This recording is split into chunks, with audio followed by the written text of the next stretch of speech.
Hello Plainfield, this is Mayor Adrian Mapp.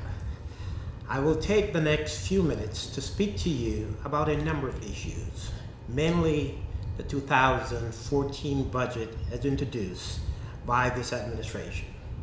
I believe it is important for me to clear the air on a number of misconceptions, a number of erroneous ideas that have been put out there, and these ideas are aimed at misleading the residents of the city of Plainfield. I want to set the record straight. Let me just briefly touch on what I was told is a poll that is being conducted by Assemblyman Jerry Green. This is what is known as a push poll, and it is being conducted with the goal of misinforming or getting a result that has been predetermined.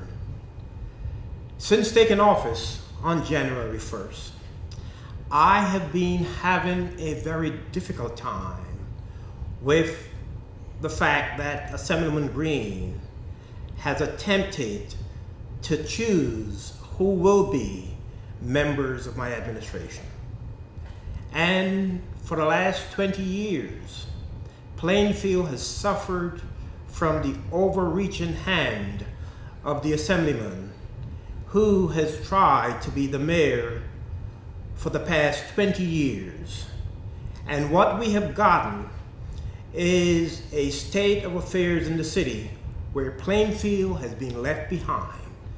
There's development all around Plainfield. There's development in Fanwood, in Cranford, in Westfield, and Plainfield is left behind as a result of interference and a dysfunctional government. When you elected me several months ago, you made a choice. Over 70% of the voters of the city of Plainfield bought into the vision that I discussed for 12 months of a campaign. My vision talked about the need for us to increase our ratables. It talked about the need for us to bring economic development to the city of Plainfield. It talked about our need to create an environment that is more conducive to people wanting to come here, live here, invest here. And to that end, I have been focusing on making Plainfield a safer place, a better city, a city that is more inviting to the people who live here and to those who would like to come to Plainfield. We talked about the need for us to provide more recreational opportunities for our young people. We talk about the need for there to be jobs for our residents. And so, I have told you from day one what my vision is for this city. I've talked about the need for us to rebrand this city, for us to change the reputation that has been negative, a reputation that has followed us and has kept us back for way too long. And we must change that. And you believed in me, and you supported me. And I told you that in order for us to make the changes that we need in the city of Plainfield, that we must invest in Plainfield. One of the things that I said to you is that I must surround myself with decent, competent talent. Talent that knows what needs to be done and how to get it done. That is how we're going to be successful. That's how we're going to change Plainfield. And so that requires an investment in human resources. And I have told you that one of the things that I will do is to hire a deputy city administrator who will be in charge of economic development.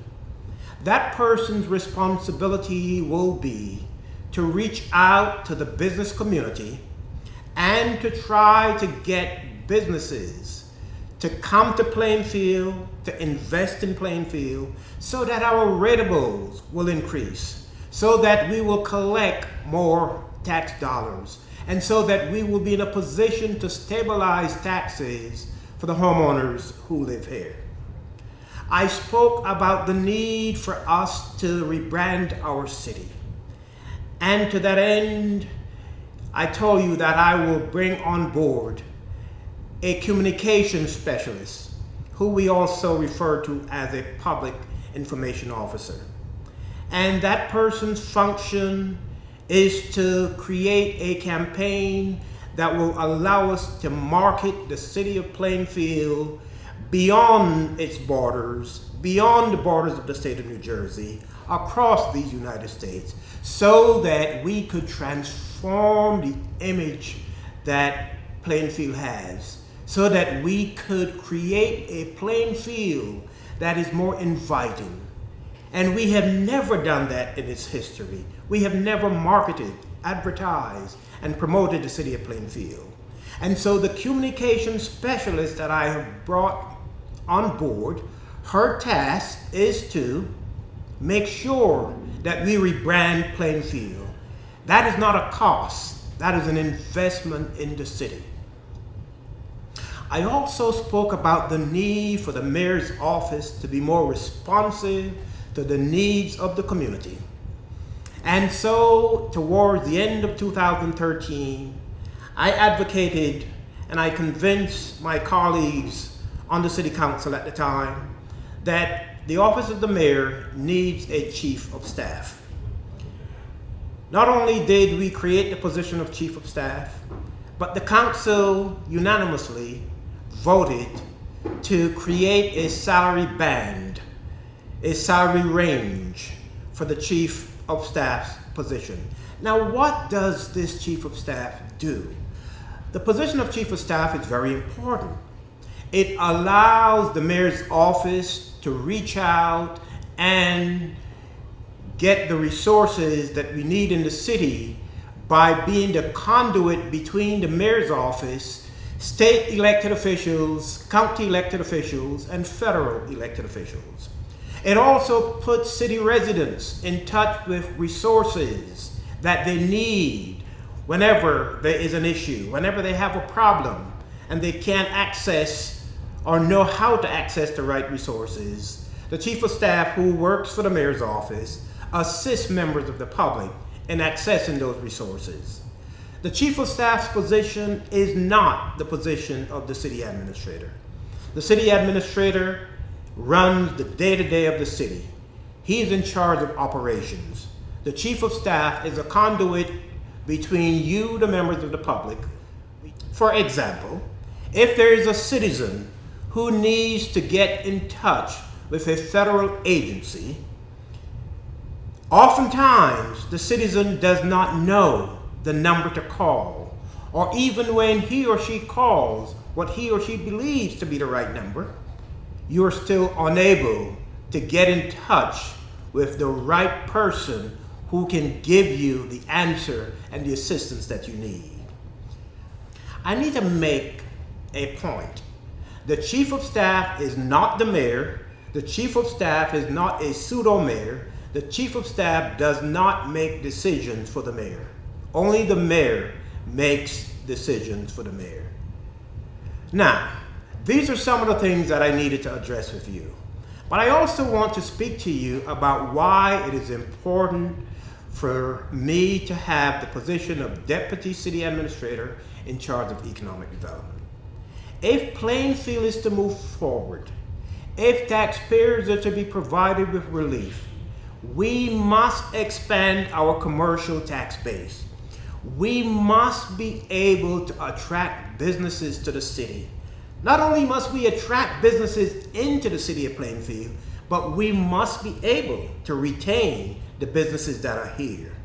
And so we have the Deputy City Administrator in the person of Carlos Sanchez, who has the knowledge, the skills, and the expertise to provide Plainfield with the assistance that it needs in order to attract economic development to the city of Plainfield so that we could expand our property tax base and relieve you, the homeowners in Plainfield, of the burden of property taxes.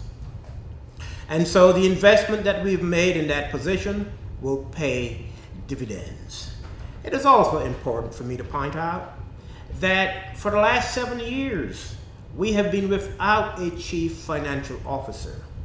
And I pledge to you that I will bring on board a chief financial officer from day one. I was able to bring on the chief financial officer on day number 27, Mr. Al Steinberg, an expert in finance, someone who has worked for the Department of Community Affairs in Trenton, someone with a stellar reputation, someone who will put Plainfield's financial house in order. These are the investments that I've made. We have invested in recreation. We have been without a superintendent of recreation for the past 2 years. And I pledge to you that I will bring someone to head up our recreation department. That person is Ronnie Taylor. And that is the person that now leads our recreation. And she will create recreational opportunities for our young people, our seniors, and our youth. That's one of the investments that you wanted me to make. And I am following through on a campaign pledge. I have also been able to bring two factions together that have been warring for the last 3 years under the former mayor. The Plainfield Baseball League and actually the Plainfield Recreation Baseball and the Queen City Baseball. And through my intervention, I brought both sides to the table and came to an agreement. And out of the meeting, we were able to emerge with a new baseball league known as the Plainfield Baseball League. And we have gotten rid of all of the fighting that has occurred over the last 3 years. Not only have we done that, but we are looking for ways to help our local businesses. I went to Washington. I met with the folks at Google, and I brought back to Plainfield, Get Your Business Online. It's an opportunity for us to get all of our local businesses who did not have a website presence, to give them that presence so that they could expand their businesses, so that they could increase their sales, so that they could become more successful. And if Plainfield businesses are successful, we will collect more tax dollars that will help relieve the burden of the homeowners. And Plainfield will become a more vibrant business community. These are the things that we are doing. We're doing a lot. And only 4 months have gone by since I took office. And the challenge that I am facing right now, I must say to you, the people of Plainfield, is that I am up against tremendous opposition from Jerry Green, who wants to be your mayor and who you've never elected to be your mayor.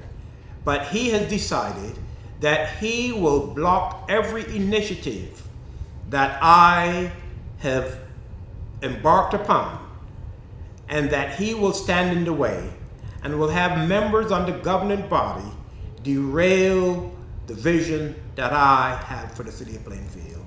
And I ask you to help me. I ask you to help me to stop that kind of behavior that has hurt the city for the last 20 years.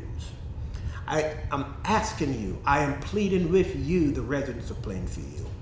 Plainfield, I need your support, I need your understanding. Over the course of the next few weeks, there will be a lot of misinformation that will be put out into the community by Assemblyman Green and those members on the council that are hell-bent on obstructing my administration, hell-bent on keeping Plainfield in the same place that we have been for the past 8 years. You cannot afford that. We cannot afford that. I need your help. I need your understanding. I need your patience. And all the things that I promised you throughout the course of the campaign, I intend to deliver on my promise to you. I intend, with the team of professionals that I have put in place, to realize the vision that I have for the city of Plainfield. I thank you for listening. I thank you for the opportunity, and I appeal to your good judgment to give me the chance, give me the time that I need to set Plainfield's house in order and support members on the council who are about change and don't listen to the misinformation that you've been given about the budget. All of the positions that we have created in the budget are positions that I spoke to you about throughout the 12 months of the campaign. I am following through on the promises that I made to you. There are no surprises. Everything is very transparent, and I want you to know that the money that has been invested in the budget that I've introduced is simply that, an investment in transforming the city of Plainfield, an investment that will help us to realize our vision, an investment that will help us to rebrand the city of Plainfield. I thank you for listening, and I appreciate all of the support that you have given me throughout the course of the campaign, and that you will continue to give me so that I could deliver on my vision for the city of Plainfield.